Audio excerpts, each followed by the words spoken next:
Able to join. All right, so welcome to this week's Think Up Thursdays, and appreciate everybody joining in person or I guess on Zoom. And we're going to go ahead and have a continuation of what we were talking about last week. Just as a reminder, we do post these out on onto YouTube, and we are in the process of getting that out there for everybody and be able to send the link to it. So for people who can't join, they can go back and watch. I really do think this is valuable information. It's helped our team quite a bit. We're going to do the same intro every time. I'm Brent Germany here in the North Dallas area. Michael McCullough, he is my head of sales. We're at the Brent Germany team here we're with Real Broker, but anybody and everybody's welcome to come. We've had just a ton of success from a lot of the things, and Michael's background, he can talk about it. And let's not get too into the weeds and get into the substance of this. Michael came from higher education. And, really what we've seen is these conversations and things that we'll be talking about today really do cross different industries. And it really is just with sales, it's relationships. It's really, the vehicle we're using here is a home, versus higher education. You were trying to get people enrolled into college, right? So, Michael, do you want to do a quick recap of last week and then give us an intro of what we'll be talking about today? Yeah, so last week we talked a little bit about, and we're working chronologically through things. We've done calls to varying subject matter and things like that, but we really wanted to just say, hey, it's the first of the year. Let's get back to basics, but let's start at ground zero and talk about the things that probably aren't talked about quite as often as they need to and revisited. And that's really just like how to actually have some of these conversations. And so we started last week talking about how to effectively open and frame conversations. I think a lot of people go into conversations, regardless of the type of person that you're talking to, not really having a plan as to how they're going to effectively open it. But they say your elevator pitch, that 5 to 10 seconds that you have an opportunity when you first talk to someone is going to be critical in setting the tone for that relationship. And there are physical things that you need to do and remind yourself, like you're smiling, your tone, whether it's through a phone call or a text message, putting yourself in the right mental space to be having those types of conversations, and also being very not direct, but getting to the point and letting people know what you want. So every time that you open one of those conversations up, you should let people know who you are, why you're reaching out. What's the purpose of this? Hey, this is Mike McCullough. I'm with ABC Broker. I'm reaching out because of this reason. I'd love an opportunity to see what I can do to help you out. Tell me a little bit about what your needs are, and leave it open and almost set an agenda. Hey, this is what I want to cover with you today. This is what I want us to do to be successful. And that translates to a variety of conversations. If you set an appointment with someone for a cup of coffee or at a house, I do believe that before you go into any of those situations and you step foot into a house or get into the nuts and bolts of the conversation, is to say, hey, reminder of why we're here, what we hope to get accomplished, and we're going to talk a little bit about next steps. And so all of that is kind of what we covered last week. And this week, we're shifting gears to what you're most often going to encounter when you start talking to someone. I mean, ideally, if you start talking to someone, the chances are that they're like, yes, absolutely, I'd love to buy a house next week. I've already got a pre-approval. What do I need to do? Is not very likely. There's some work that we're going to have to do, and we have to be prepared for any and all sorts of responses. So we're going to talk a little bit today about the differences between stalls and objections or concerns. I think most real estate agents, when they think about lead conversion, they think about overcoming stalls and objections, and there's so much to effectively converting folks. But this is kind of that area where a lot of people think that they struggle and they want to get a little bit more help. So going to have a lot of content today. This is honestly one of those things that can be broken up into probably 4 or 5 weeks of its own. So going to take a lot of notes, and I'll just say, if you have any questions beyond the call, Brent and I are both very open to Marco Polo, email, things like that, if you do have any questions. But that's what we're going to cover today. So, Yep. And let's make sure that when you say leads and things like that, not everyone that's on this is generating leads. But I do think that this conversation is very similar, and you're framing it slightly different if it's your sphere of influence, if it's a past client. There's just different ways to do that. And I can say for me personally, we have to break our we are a high lead generating team. So we do have that facet of our business.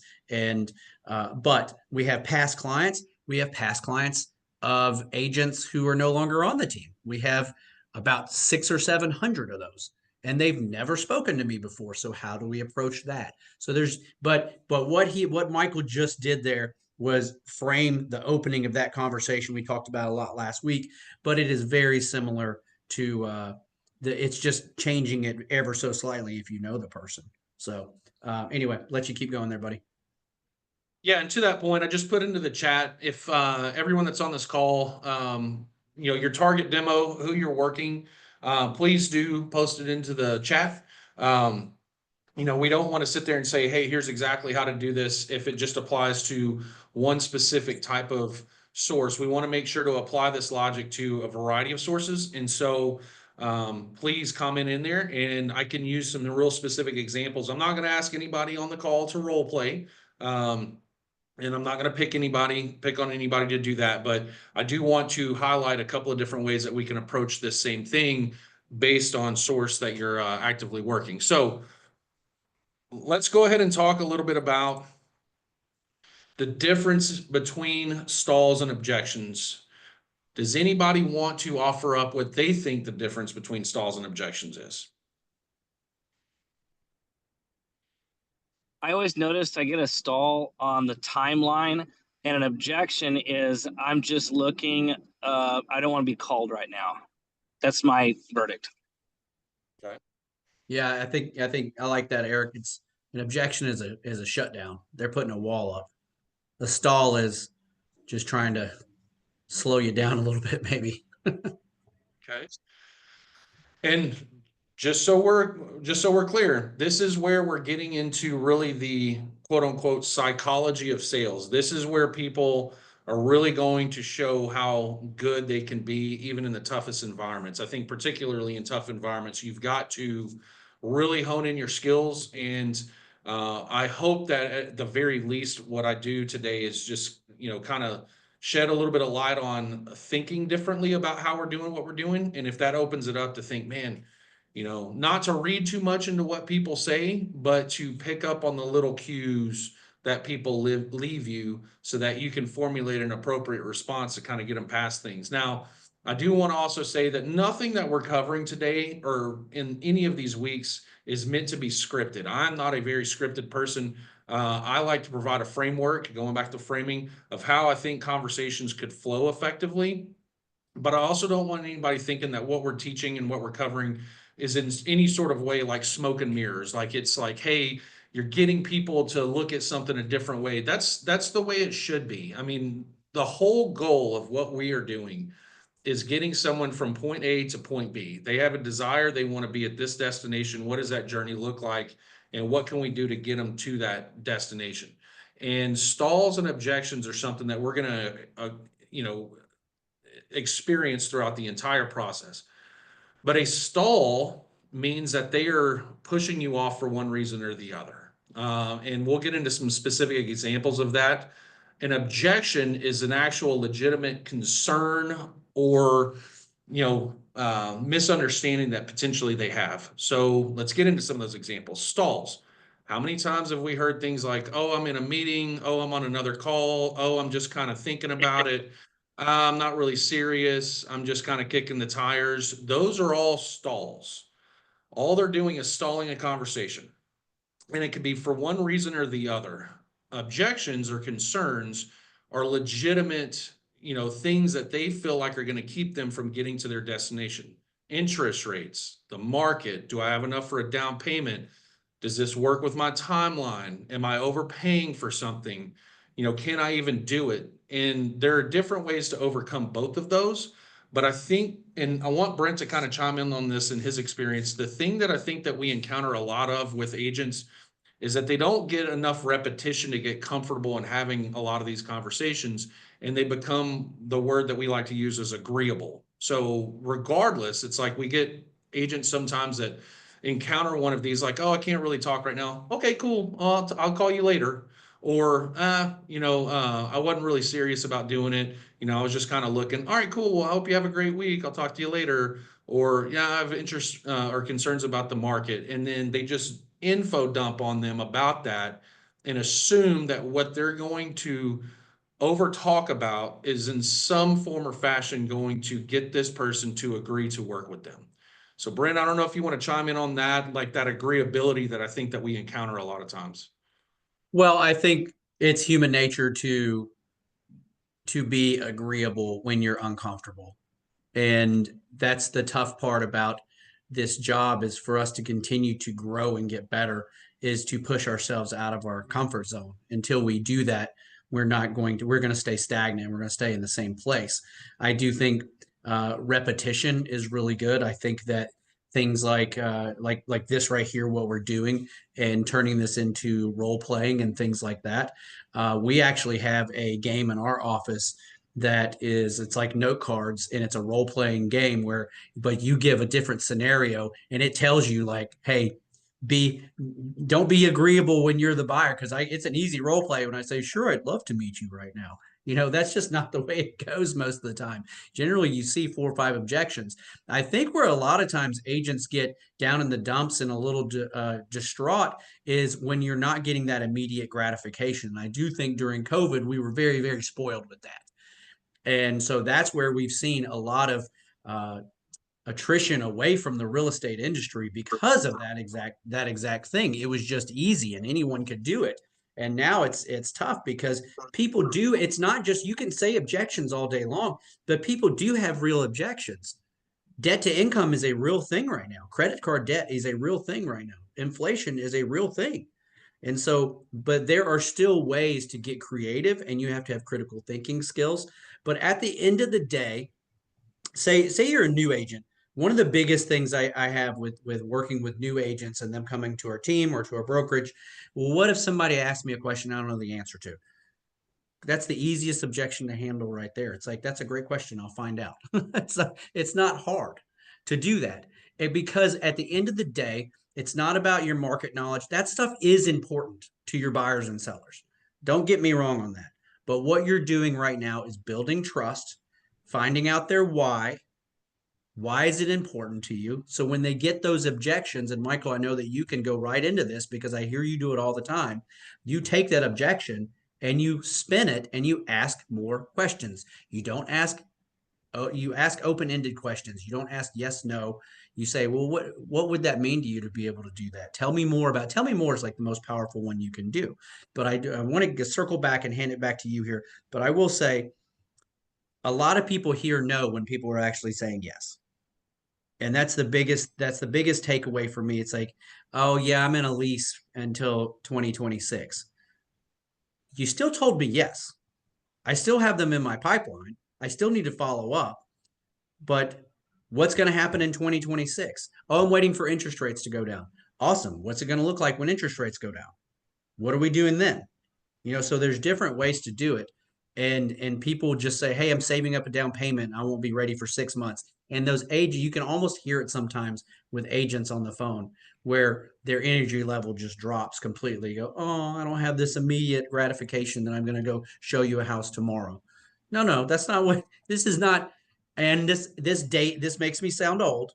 This is not door-to-door encyclopedia sales. Okay. So it's that's a thing that used to be a thing. Yep. But this is it's not immediate gratification. This is a long sales cycle. So we always need to keep that in mind. And yeah, if you could pepper in some quick wins, awesome.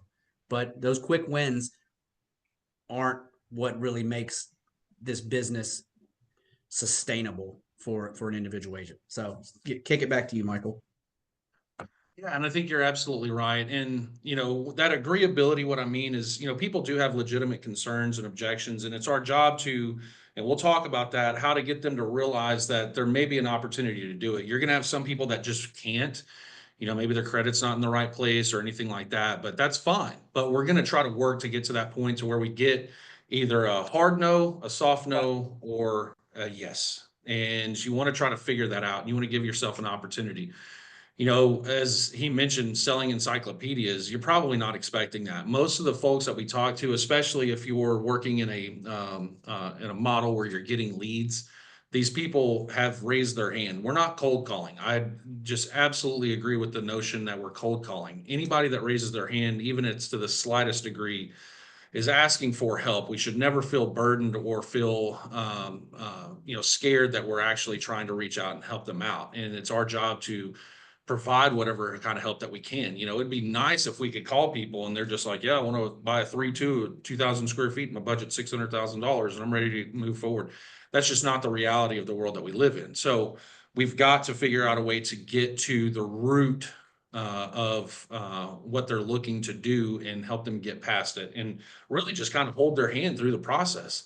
And I think if you go through this enough and you get enough repetitions, then the solutions become easier to articulate. And we'll get into that on objections specifically. But when I say agreeable, it's just like at the surface level, if you were to encounter any resistance, just do yourself a favor and get more comfortable pushing it a little bit more. Again, not feeling guilty that you're trying to help someone out.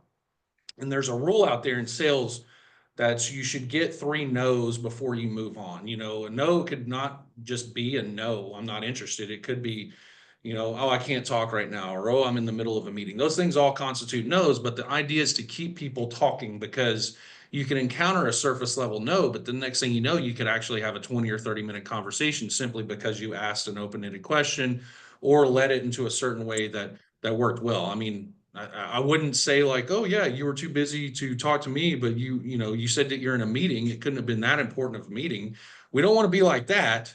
We want to understand and accommodate. And so there are ways to do it without being annoying or feeling like I hate to say it, pissing somebody off when you call them. So I would say think about ways that you could ask questions to get a little bit more clarity, and give it a couple of times before you move on.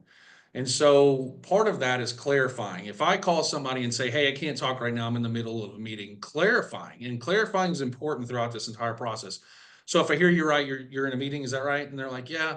Well, I was just giving you a call because it looked like you had some interest in this house. And when I say that you kind of keep it going, you don't want to bypass what's going on and you don't want to be rude. But I think we all agree that if somebody is in a meeting and they take a call, they're actually being rude to the facilitator of that meeting. So are they really doing what they're doing? And so you don't want to call people out. You just want to try to keep that conversation going. Now, I understand that a lot of people aren't going to be comfortable essentially just bypassing somebody saying that. So there is a way to divert this conversation to get them to talk a little bit more, but also be extremely accommodating and courteous. And that's to say, well, hey, what is a better time for me to follow up? And this is where I think a lot of agents, in my experience, have a hard time, is not being very specific about follow up. I'll give you a really good example. There's a real estate agent that was a big producer. Their last year in real estate, they did really well. I think they sold about 40 houses, crushing it. And I actually listened to this person talk to somebody, and it was, I believe, Tuesday, and said to this person, all right, great, I'll call you Saturday morning. Really good call. And they said, yeah, I'll call you Saturday morning. And they were proud of that conversation. I wasn't trying to tear them down at all. And they were like, what did you think about that? I thought it was good. But when are you following up on Saturday? And they're like, Saturday morning. I'm like, what time Saturday? They're like, anytime between midnight and 11:59 a.m. And it's like kind of being a smart aleck about it. And I said, and it was football season, and I said, look, can I challenge your thinking on that? You didn't set up a specific time. Now, I know there are things that materialize during your week and you may not be able to call them at a specific time. However, do you really think that this person that you just had a 5-minute conversation with is going to be sitting there all week waiting for your call? We're not dating. Yes, you're helping them out with something, but it's not like they have an invested interest in your relationship with that person, quite like they might with a partner, where, yes, I'm on pins and needles waiting for this person to call me back. What if they are into football? What if their college football team on Saturday morning had a game at 11 o'clock? They're not going to be paying attention to your call. So you need to be very specific about when I'm following up, because you are interviewing every single day, all the time, and every single interaction. And if you're not punctual and not doing the things that you say that you are going to do, you are going to be at the losing end of that interview all the time. So If you call someone, they give you a stall, oh, I'm just kind of kicking the tires a little bit, or I'm not really busy, whatever it is that could necessitate a time to call back, great. When's a good time for us to talk? Oh, I get off of work today at 5 o'clock. Excellent. Can I call you at 5:15? Yes, absolutely. Then you want to give them a reason to want to talk to you. All right, when I call you at 5:15, what are you hoping to find out? Because then you're opening it up to a reason for them to want to answer. Yes, when they requested information or somebody referred them over to you and they may have been expecting your call, they're not thinking about it in that moment, but you're trying to get them thinking about it. Well, we were just kind of talking about it. We don't know if we're really serious. Okay, we'll talk a little bit about your timeline and what else. You want to keep asking those questions. And then again, that's where you can find that maybe you have a longer conversation with somebody who just shut you down initially. They're stalling for one reason or the other. Either they really truly cannot talk at that time, or more than likely they're masking a legitimate concern that they have. And I'll give you a really good example of this, two of them actually. I am looking at changing up what my closing gifts are going to be this year. And there is someone that has really wanted me to talk to them about closing gifts and signing up for something. And I've been really resistant to talking to this person. Oh, I can't talk because of this. I'm doing the very thing that I'm helping coach people to overcome. So we're not without hypocrisy to some level. It's just human behavior. This person is continuing to follow up. And when she does, she's like, I'd really like an opportunity to talk to you so that we can cover this and this and this.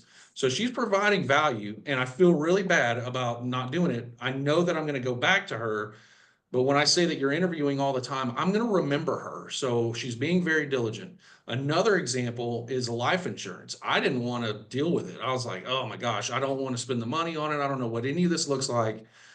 But the agent simply said, hey, I know that you may have some concerns about it. Can I have an opportunity to speak with you just to explain how this process works? It broke me down. Perfect. I'll do it. So again, we have to think about it in terms of how we would feel on the receiving end of this. You've got this real estate agent that's calling you and wanting to talk to you. You're coming up with reasons to not want to talk to them. So how, if we're the person that's doing the reaching out, can overcome that to say, well, you clearly had an interest. I'd love an opportunity to talk to you. I'm going to adhere to the time that we commit to, but what is it that you're hoping to find out? And if they don't answer, that's fine. You did what you were supposed to do. Continue to follow up. But if they do answer, then you've got an opportunity to kind of plead your case, if you will, and actually kind of talk to them. So stalls about things like, I'm just kind of kicking tires. I'm not really interested, whatever. Just ask questions like, well, tell me a little bit about what had you looking to begin with. Tell me about your timeline and why that works best. Whatever it is, just try to keep that conversation going. And if you get to a point where you feel like you have three no's, perfect. Move on, set up a follow-up. But stalls, again, are just a temporary barrier to avoid talking to you because most human beings just, I don't even say confrontational, just don't like the idea of talking to somebody that they don't know for an extended period of time. But how can we maximize that opportunity in that little snippet that we have to have an impact and an impression on that person? So I'm going to stop there. Again, this is something that we could continue to revisit. We could have 2 or 3 hour-long conversations about stalls, but I want you to just take away from this to understand what an actual stall is and what people are doing and try to figure out how we can overcome that. And I want to stop there for a minute before we move on to objections, see what kind of questions or comments, or Brent, if you have anything that you want to add there. Yeah, I do have a comment there because whenever I'm dealing with a stall, I almost try to lead it a little bit. And I do think that when you're talking to someone, especially someone you don't know, that you haven't built that a relationship with, it's a lot easier when you've had the second and third conversation. And I get it. This is that initial conversation you're talking about. And it could be a referral from a friend. You still don't know. It doesn't mean it's I just did circle prospecting and I'm calling some random person. So I will add to what you just said, which is, well, tell me more about what had you looking in the first place. Was it, and I'll use, say they were looking in, who cares, Frisco, Texas, right? I'll say, well, what had you looking in Frisco in the first place? Was it schools? Was it job relocation? Tell me more about that. So I'll kind of lead into it a little bit and give one or two of those little nuggets. it usually is one of those. So it's I won't throw it as a divorce. I don't throw in anything like that. But is it schools? And then I find people open up when we find some common ground or something that we can that we can have that we share. And usually for me, it's usually kids. That's usually the easiest one for me because I have 9-year-old twin boys. People are usually like, bless your heart. I'm like, I know it's terrible. And so that's usually the way it goes. But if they say, yeah, I'm being relocated, awesome. Where are you being relocated from? And Michael, you talk about this all the time. If anyone's seen Ted Lasso, he says, be curious. Be curious. And that really is what it's all about. I have had so many agents currently or former agents on our team that they'll have an awesome conversation or they'll go on an awesome first meeting with someone and come back. And I will say, hey, tell me more about that. And they struggle to even tell me what their names were, much less what they talked about. It's like, oh yeah, and they go, the agent goes back to, it's like, yeah, they're looking in Plano, like around 500,000. I'm like, no. Tell me about them. Like, oh, I didn't even think to ask anything like that. I'm like, wow, how are you making a personal connection? This is all commission breath talk. That's all it is. And I see that a mile away because at the end of the day, what is specifically for buyers, what buyers want, it's it's not somebody who's got amazing education and knows how to write amazing offers and can open doors. It's someone they don't mind hanging out with because they're going to hang out with them all the time. Someone they don't mind. And being a chameleon, understanding their tendencies and their personalities and knowing how to do that and what drives them, it's wonderful. When I first got started, I had an agent, or excuse me, a buyer that I worked with who is a past client who looked me right in the face and said, what do you know? You're just a stupid real estate agent. And boy, did that make me furious. And it was in my neighborhood that I lived, and I didn't bring any comps with me because I knew them all by heart, and I was just spitting out facts. And what I learned from that is he was very cerebral, very analytical, very stat, and he wanted to see it. Well, if I had probed and said, hey, what's important to you? And it's like, I need to know the numbers. Well, I need to be proving those numbers and I need to be bringing that with me. And maybe that comment didn't happen, but I was a newer agent and he bought an $875,000 house from me and I was pumped. And, he just said a super rude comment. We've all been guilty of it. And, I refrained from attacking him. So, but, it's just one of those things where you need to understand and you need to ask more questions. I love whenever you get into the nitty gritty and you're past all that and you ask, like, hey, what are you looking for in a real estate agent? That's such an easy question to ask. And so it just, that's what I wanted to add to it. Long-winded way of saying I kind of help them with that probing question because that person is, if it's a cold call, and I hate to say cold calls because leads, people have to opt in.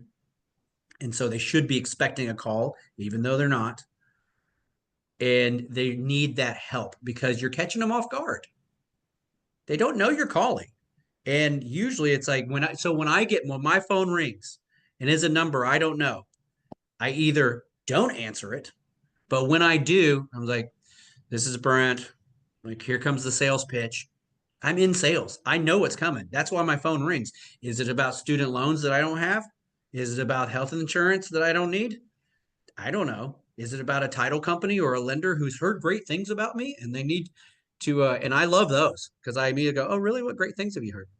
It's, uh, uh, uh, uh, uh.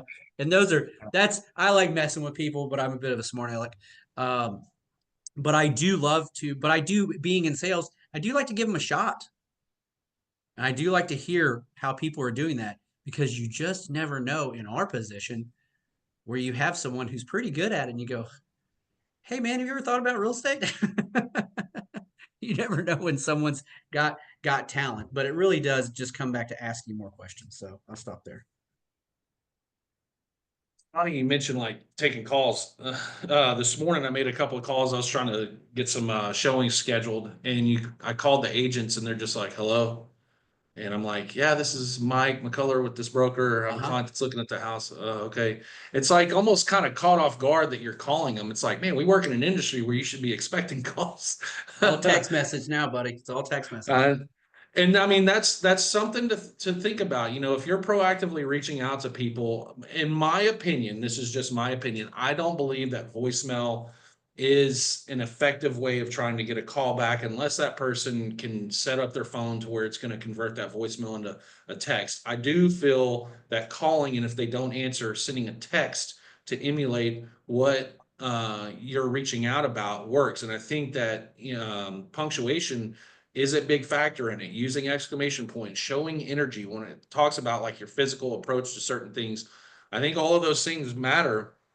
And when we talk about stalls and encountering some of these things, again, just to reiterate, you might have some people that legitimately can't talk, even if it's the warmest handoff. If this was somebody that you know on a personal level that referred a friend or a coworker over to yours, you give them a call and they say, "Hey, I'd really like to call. I'm in a meeting right now." Great. When I call you back, what do you want to cover?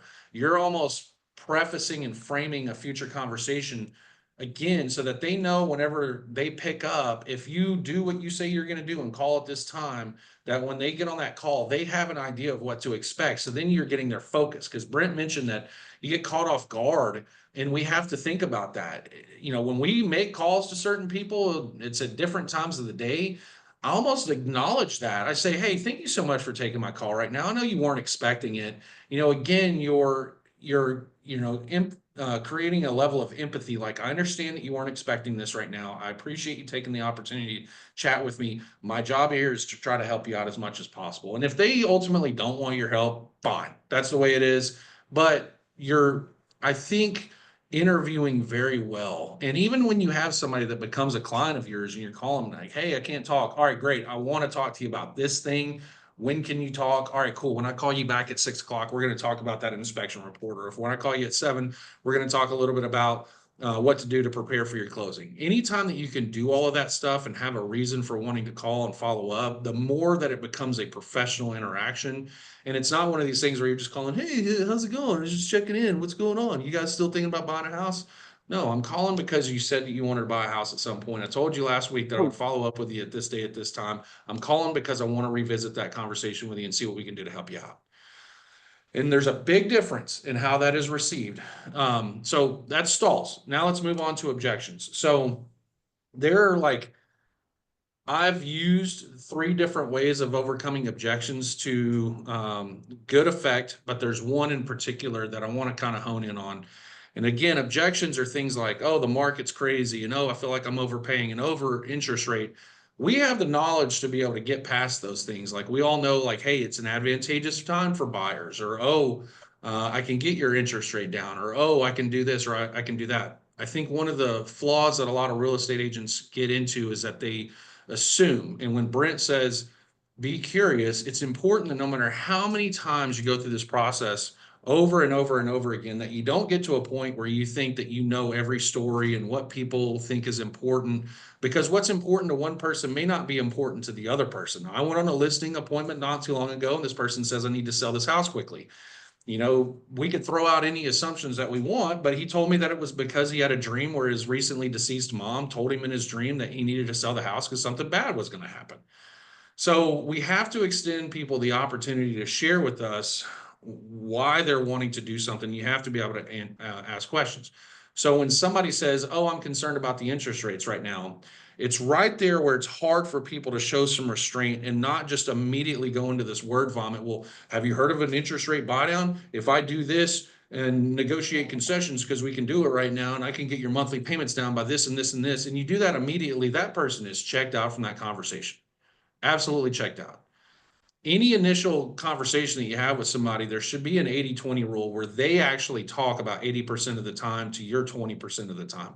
And you do that by asking questions. Get that person to open up a little bit more. And that's exactly the most appropriate way to handle any sort of objection or concern, is to ask questions before you respond, because I know that you want to respond and show this person all this value. But again, Nobody cares how much you know until they know how much you care. So one of the ways of overcoming an objection is if you're getting into the nuts and bolts of a conversation and they say, I'm concerned about, I'm concerned about interest rates. They're just really high right now, and I think it's stretching my budget. One of the things that we talk about, and we can have another call on, are virtual consultations. Now, if I get a 30-minute virtual Zoom with somebody, I'm going to be able to info dump on them all I want, because that's a time that's committed to that. And I can show them all the anecdotal evidence that I want of how I can overcome objections or overcome that. However, if you're looking simply just to gain buy-in, to get past that objection, you can use a tool called Feel, Felt, Found. And how it really sounds is, hey, I know how you feel. I had somebody else that felt the exact same way. What we did was this, and what we found was this. Again, feel, felt, found. And you can Google this stuff up. There's a lot of data behind it. But if I have somebody that tells me, oh, I have concerns about the interest rate. Well, tell me more about that. And then they share a little bit more. Tell me a little bit more about that. Why is that a concern of yours? What's your ideal budget? How long have you been thinking about this? Just ask a few more questions, because what you're doing right there is you're building trust, because you're asking them about themselves and getting them to share things with you. If you don't have any trust, you have not earned the right to offer a solution to them, because then you're just every other salesperson that's trying to sell them on something. You've got to do the work to build the trust and earn the right. So after you ask a bunch of questions, when I say clarifying, why that's important is because it shows that you're actively listening. There's a difference between listening and actively listening. Hey, you told me that you have concerns about the interest rate because it's stretching your budget and you're not sure if you can get approved. And do I have all of that right? Yes. Great. I hear where you're coming from. I have a client that I helped buy a house 5 months ago.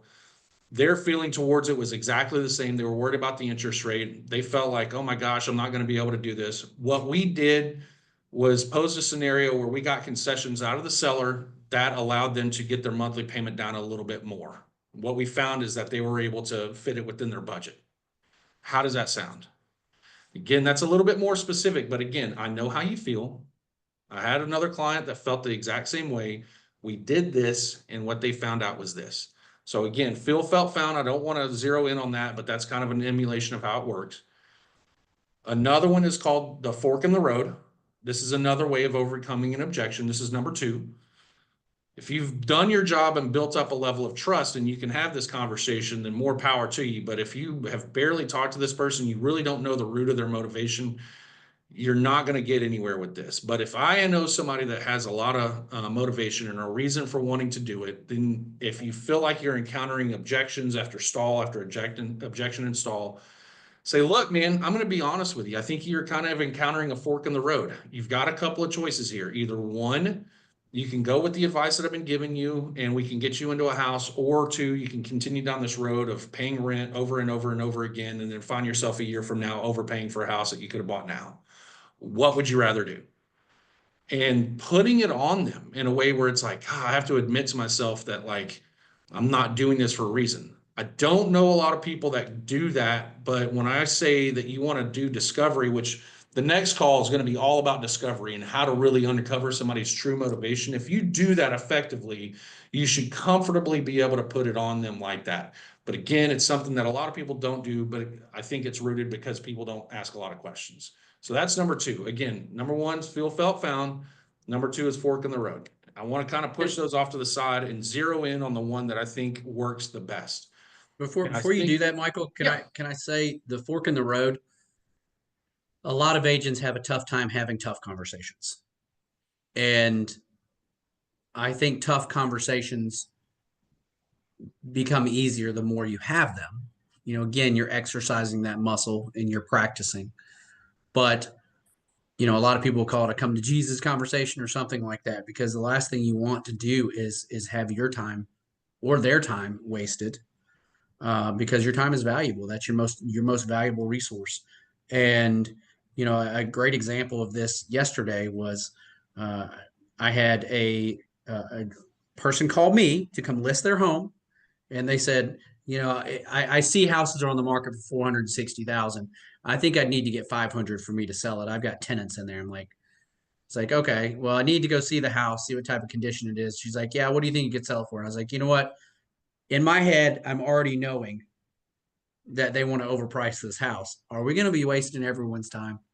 So I just had that fork in the road, and I asked, like, what's more important to you, getting the house sold, or do you want to release it? If they don't, it's like, oh, they've been perfect tenants. They have kept the house in such great condition. I was like, well, your next tenants probably aren't going to be perfect. That is hard to find, that someone's not rough on your house. And so it's just one of those things where I got direct really, really quick with her. And I said, hey, let's figure out the pricing before we even decide to go see this house. Because guess what? She doesn't live there. It's a rental property.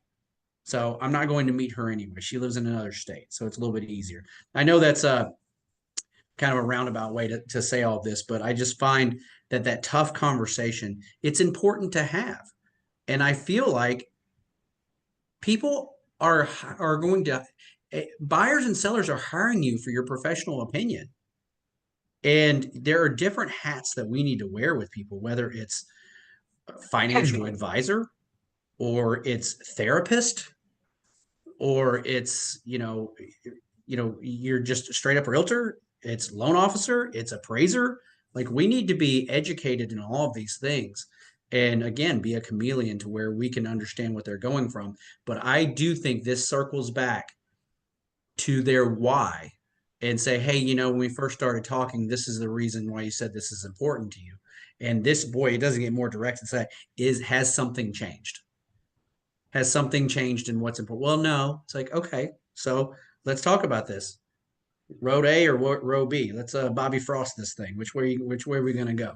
So anyway, go on to, is it the two-step benefit? Is that where we're going next with your methods? Yeah, so it's called two-step benefit statement, and there's a key component to it, and it's kind of like the thing that drives the point home, and it's what this means to you is, and we're going to make a little bit more sense out of that. So same sort of logic. You got to ask questions to get to the root of what's going on. Oh yeah, I'm looking, but I have concerns about the market. Okay, tell me a little bit more about that. How long has this been something you've been thinking of doing? Have you had any experience with this before? And the thing I like to say is that we all were in school at some point. We liked the tests the most, where this teacher said, hey, this is going to be on the test. Here's the answer to it, so that you knew going into that test. We have the unique ability in sales to ask a lot of questions to get the answers to the test. So you can cater your response, and not an assumptive way, by asking a few questions to be able to give them a response exactly that lines up with what it is that they're looking at doing. And so when you start talking to somebody and they express, oh yeah, I have concerns about this or that, let's just say it's interest rates. Well, tell me a little bit more about your concerns. How long have you been looking? What is it that you're looking for? What would it mean to you? Kind of divert that conversation away from interest rates and get back to learning about their why. All right, well, how long have you lived here? Where did you move from? How did you meet your spouse? Who else have you told about this? What's been their advice? A lot of open-ended questions. If you start rattling off a bunch of yes or no questions, it's going to end that conversation and stall it out as quickly as it got started. Ask open-ended questions. Again, 80-20 rule. Doing the exact opposite of what I'm doing right now is asking a bunch of questions. And once they give you enough feedback, again, hey, thank you so much for taking my call. I know you weren't expecting it right now. I really do appreciate it. I'd love an opportunity to help you out. You've told me that this is important to you for all of these reasons. Do I have all that correct? Yes, absolutely. Awesome. I want to go back to what you first said on this call, which was, you said that you have concerns about the interest rate. And then this is where that two-step benefit statement comes in mind. It says, if I were to show you a way that we could overcome that interest rate concern that you have and get you into a home at an affordable rate or a monthly budget that you're comfortable with, is that something that you'd want to learn a little bit more about? Most times, if you convey that message in that sort of a way, yes, I would like to learn a little bit more about it. I have this desire to do it. Can you please show me how to do it? Yes. And that's when you say, this is that benefit part of it. There are things that we can negotiate out of a seller to help overcome some of those things. What that would mean to you is that your concerns about the interest rate, while valid, we could get past that. How would that sound to you? Well, yes, of course. If you are telling me that there's some way to negotiate interest rates or do something about it or get my monthly payment down, of course I'm going to want to learn a little bit more about that. And what the key phrase is what this would mean to you is, because you have to, again, create value and tell them what it's going to mean to them. Then there's been some debate over this part of it. And our coach, which we, no matter how good you get at anything, you still have to have coach. You can always get better. And if you feel like you can't get any better, you've plateaued, you might as well just stop doing what you're doing, because everybody needs to continue to get better. But he would tell you that if you have them on the hook right then and there, that you should continue that conversation. And while I do agree with that, what I prefer to do is say, well, let's set up a time to get on a virtual call. And again, you'll hear me talking about these virtual calls all the time, because I can do it from the comfort of my home or office, and I can rattle off 7 or 10 virtual calls a week and generate a whole lot of clients and talk to them about buyers reps and how all this process works, and get them committed pretty easily by doing that and save a bunch of time. But also the biggest thing is that I'm giving them a reason to want to talk to me, to build that relationship, but also maybe get their spouse involved, a family member involved, process their thoughts, and get excited about getting on a call with me where I'm going to show them how exactly this works. And that's my compartmentalized time to focus in on that one thing. And if you can do that and you can get to that point, there is really no reason for them to not want to move forward, or at least entertain the idea of it. You've done everything that you need to do. And if they're resistant and they say, no, I don't want to do it, fine. I've tried to do my job. You don't want to move forward. I'm not going to force you to do it. But if you do get them an opportunity to do that, you're going to see that come to great effect. But again, that's how you overcome that objection. Is you've told me this is objection of yours. If you knew that I had a solution that I could provide to you that would get you past it, would you like to learn a little bit more about it?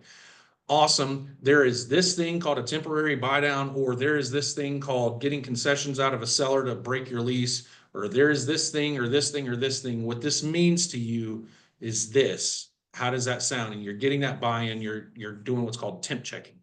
Now, Eric, just really quick, I want to emulate this really quick. I know that I said that I wouldn't role play with anybody, but Eric gave a real specific objection, and he has leases. Now, I don't know what direction or where this is coming from, but I want to kind of emulate this. Now, Eric, I want you to think about what you have been told by clients or customers about leases, and I want you to throw me an objection. So we're going to act like I'm giving you a call. Eric, this is Mike McCullough. I'm with Real Broker. I'm giving you a call because you were looking at homes on our website, wanted to reach out and see what I could do for you. Thanks for calling me back, or calling me. So I'm interested in looking at homes, but I'm in a lease right now, and it isn't up until like November of this year. I want to look at homes, but I don't want to waste my time or your time. And I'm just looking right now. Well, do you mind me asking what's got you looking in the first place? Yeah, I like my lease, but it's going to be going up, and I do want to get a house, but I don't want to pay a ton of money to break my lease, so I'm just going to have to wait until then. How much are you paying per month? About $2,500. Wow. How much space? It's a 4-bedroom, 3-bath house, and I've got 2 kids, work in an office at home. Wow. How long you guys been in a lease? We started it last year in November because it's a year lease. What did the living situation look like before that? We were living in a lease on the other side of town. It was a lot smaller, so I got a work at home job, just needed to grow. Oh, I don't want to assume, but is this going to be your first home purchase? Yes. That's awesome, man. Exciting. So I know you've got a lease through November. How long has this been something that you folks have been thinking about doing? Always been trying to think about it. It's just trying to find trying to find the gumption to go look at houses and to buy. But again, I don't want to pay a ton of money and break the lease, because our lease was $3,000 to break it. Wow.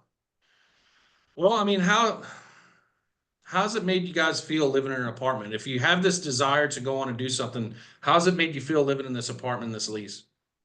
Oh, it's not an apartment. It's a home lease. It's a home lease. Okay, great. Okay. Well, look, hey, I appreciate you sharing that with me. It sounds like obviously you guys have something that you're wanting to do. You have a definitive timeline. And look, it's not my job to push on your timeline. Your timeline's your timeline. However, if I were to show you a way that we could help offset the expense of breaking that lease and get you folks into a home, like your own home, sooner rather than later, is that something that you'd want to learn a little bit more about? Of course. Okay. Well, one of the things that we're able to do with the home buying process is to negotiate. Everything's a negotiation. What that means to you is that we may be able to negotiate some money out of the seller to help you pay for that breaking of that lease. Well, how would that sound to you? Of course, it sounds great. Okay, Okay. break in the role play. Hold on. This is something that I'm afraid of. I made this suggestion, but I'm always terrified that I'll make this suggestion and then fail to accomplish that, and then I would feel terrible because they went all through this circumstance only to find out the other seller wouldn't do it. That's my biggest fear. And I've actually had one of them go, "Well, what if you can't do it?" And I'm just like, I don't know what to do. Well, Say next. Eric, you're living in a fear of something that's hypothetical. True. And if you go into it and they're setting a requirement, because one of the things you said in that role play was, hey, it's going to cost me $3,000 to break my lease. That's a low number. In my opinion, that's a low number. The last house I got under contract, I got $18,500 in concessions to buy the rate down. That's Okay. a ton of money to buy the rate down. And it's because the house was expensive, right? So $3,000 is not much. We have 4 months of inventory and being able to do that. But what you're doing is you're setting a requirement with any offers. And you can have that conversation with a listing agent before you even put pen to paper. You could have that conversation with a listing agent before you even show the house if you wanted to. Okay. So I wouldn't live in fear, because what is that creating? That's great. Well, and also it's okay to wait till November, by the way. It's quite all right. It is. And I was just trying to bumper sticker that role play because I could have continued to talk like, well, we could talk about the market. Are things going to get more expensive? Why would you want to do it now as opposed to wait? There's a bunch of different ways that we could have gone. It was just to show like, hey, here's how this sounds. And I think that we all want to get to the same destination. It's just how about how you do it.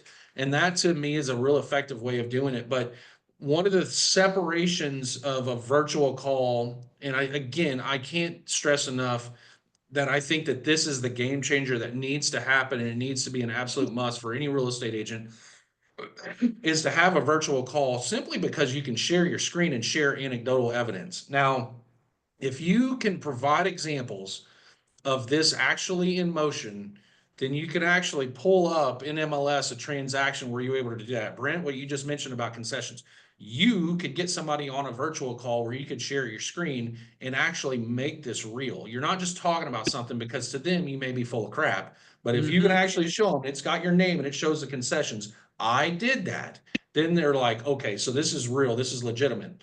Now, Eric, your fear about that not being able to deliver on it, totally get it, but that's why you also set proper expectations. And if you were to transition that to a virtual call, say, look, I want to talk to you a little bit more. I want to kind of expand on what I was telling you about. I want to be very clear that it's not a guarantee that this happens, but at worst, you have a lease until November. But if you knew that we could get this done now, is that not something that you would prefer and have the ability to say no, as opposed to sitting the next 8 months thinking about what if? And so if you submit an offer that doesn't get accepted, hey, what's the worst that happens? They're still in an apartment. You find another place.